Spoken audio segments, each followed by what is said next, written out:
As we continue the series looking at the fundamentals at the start of this year, we're going to look today at something that I see a huge amount of, something that I find is very destructive to golf swings, and in particular the consistency of your impact position and your ability to produce power. And it relates to your posture. Now, we've talked about posture in previous videos, but what I'm going to focus on today in particular is the angle of the pelvis, what we call the pelvic tilt. Now, when I address the ball, one of the things that I'm looking to create is forward bend so that I can address the ball, reach the ball down on the floor. So I've got to get my body position tipped forward somehow. And one of the most destructive ways that you can bend yourself forwards and reach the floor in effect with the club head is to have too much knee bend.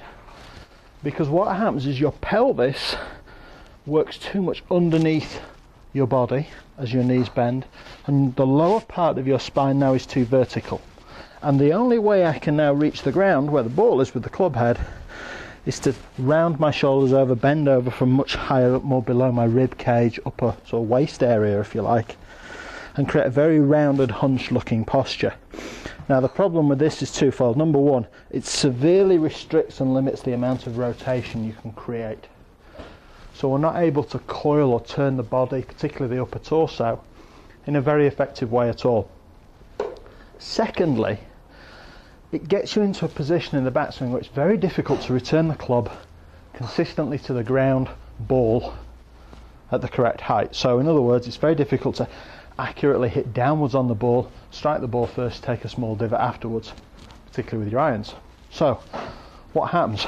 Well, we bend the knees, we lose the pelvic tilt, the spine stands itself up too vertically, we round our shoulders over and the head gets a little buried, and now what happens to our backswing is that as the shoulders try to turn, they're working into the side of the head and they're pulling my body across too far to the right as I attempt to transfer my weight. It's a very common position. It's easy to hit the ball thin, catch the ground first from this position. It's very destructive as far as your consistency is concerned. So I'm going to show you today what should we do with the pelvis and how do we relate that to a body posture and a rotation within that. So the key to the pelvis is to get some forward tilt. So if you imagine a laser beam coming out of your belt buckle, if you raise the seat of your trousers up, that laser beam, that belt buckle will now point downwards towards the ground. And if you watch players on TV, a real good indicator for this is the belt line. So you'll see a belt line at address which is tilted forwards. You'll never see good players with a very horizontal looking belt line through the pelvis. So you get a little forward pelvic tilt. Now that initially will straighten the knees. So we allow, as we tilt the pelvis forwards, seat of our pants, the tailbone goes out and up a little bit, so body weight now is behind the heels, counterbalancing the forward lean. Pelvic tilt forwards, it straightens the knees, and then we relax into knee flex rather than bend the knees, curve forwards. So pelvic tilt into knee flex. Now that creates a much more athletic posture, which makes it much easier to create torso, upper body rotation. So I've got a great drill for you to practice here. You can do this at home. It's really all about using that pelvic tilt and learning how to rotate. So I've got a line of balls out here for my ball position. If I was hitting a 6-iron here, you'll see ball position is forwards of centre. So pelvic tilt, arms down into posture, nice straight spine, eyes looking at the ball but chin up a touch. Okay, now I'm going to point my hands down at this line of balls and you'll see that I've got a shaft line just inside my back heel. For me as a right hand and my right heel. Now the drill is very simple. We're going to take our back hand, me a right hand, and I'm going to leave my left hand here and I'm just going to turn in posture, and I'm going to let my shoulders rotate and I'm going to send my right arm back behind me, and you can see as I do that my shoulders are turning more than my hips,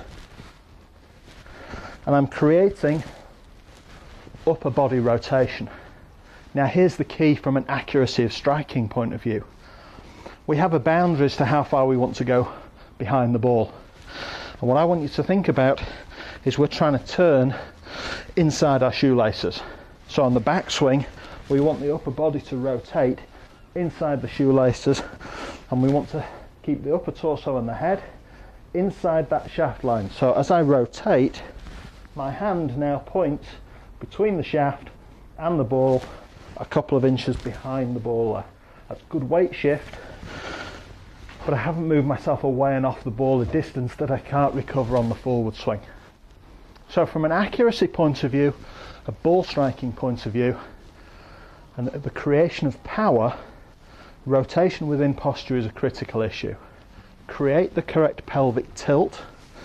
It'll allow you to bend forwards at address, and having created that pelvic tilt, use the drill to learn to rotate the shoulders within your spine angle 90 degrees to your spine, and you'll find that you'll create much more coil in your backswing, which will give you a lot more power.